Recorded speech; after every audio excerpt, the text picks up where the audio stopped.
welcome. Guys, this is the Afro Atheist. If you are not subscribed, please make sure that you subscribe.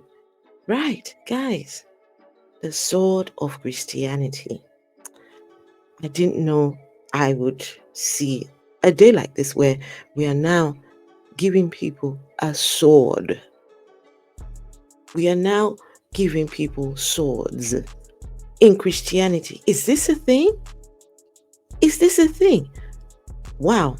So guys, the aim of my videos is to show you what goes on in religion, especially the religion of Christianity, because I am an ex-Christian. So I cover topics that talk about the mistreatment and abuse of victims and survivors in religious organizations. I cover the trauma, the allegations. I talk about a number of things.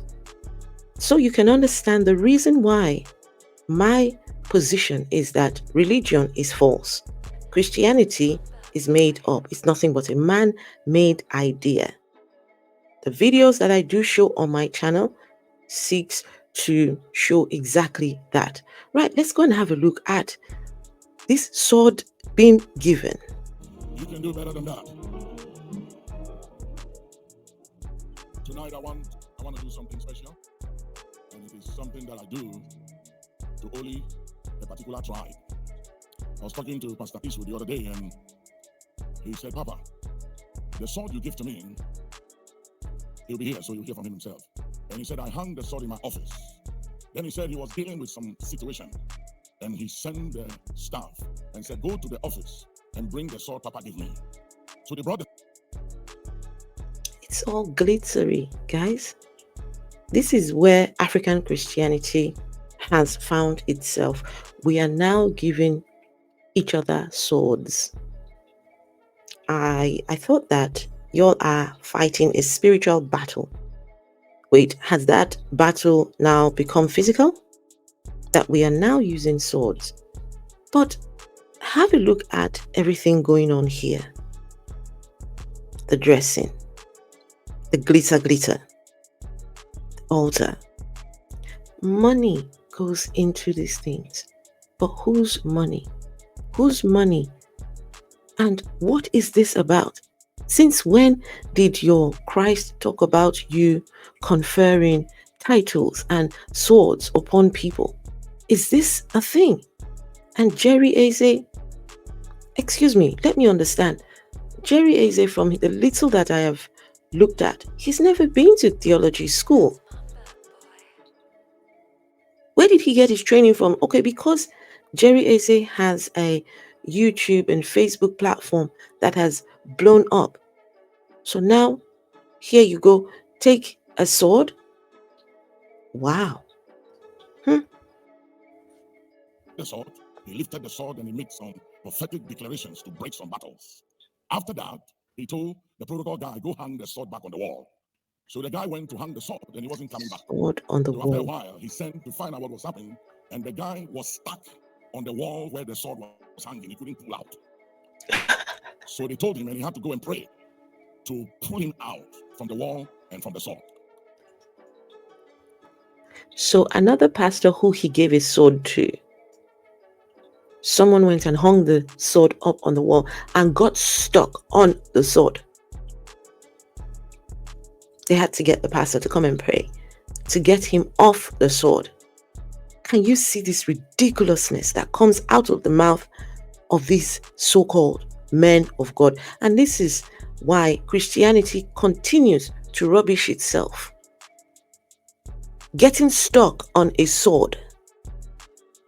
And Jerry Eze, you stand there, you are listening to this man talk about a sword that people are getting stuck on, and you want to receive that for yourself? Jerry Eze, what if one of your children gets access to this sword? Are you not worried? A sword that people get stuck on. Whoa.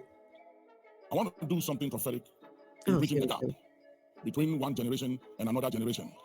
Bring me the sword.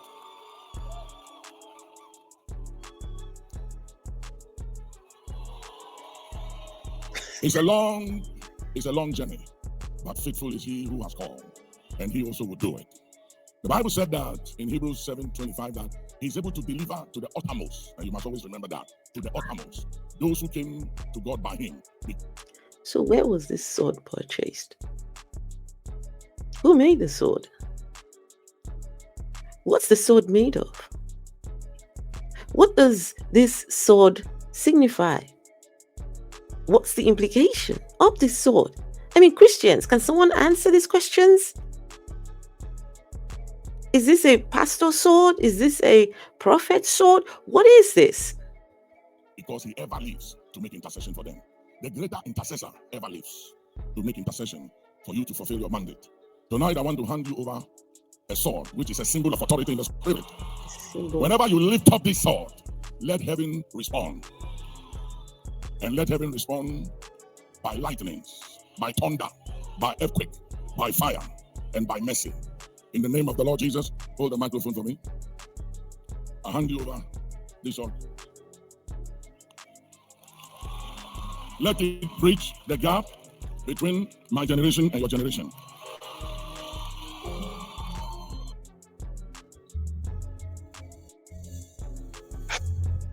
Jerry Eze holds up like he's about to fight the war. Two hands are lifted as the sword is lifted. Wow. Let the sword of God's deliver. Guys, this is it. This is Christianity at play. We do swords now. Wow. Just wow. By the way, guys, this sword is actually a sign of his spiritual position. That's what the man said.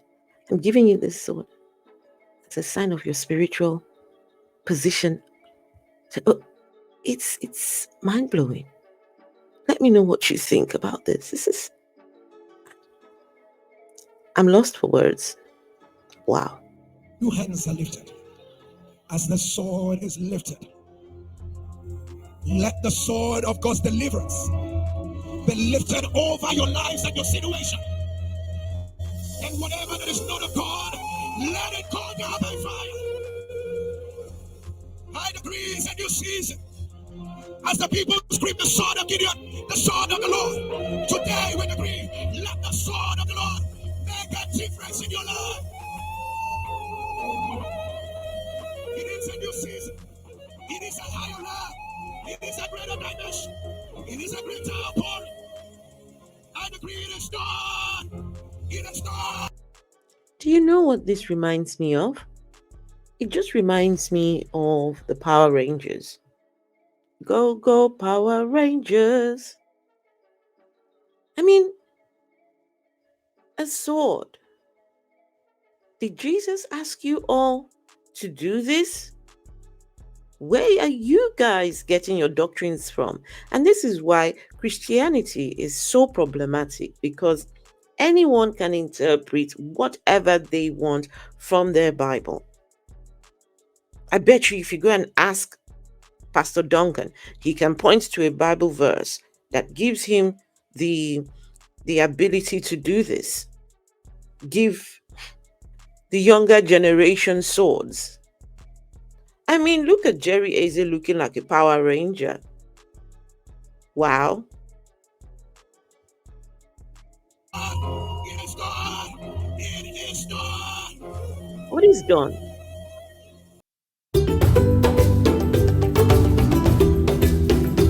There's still sin in the world.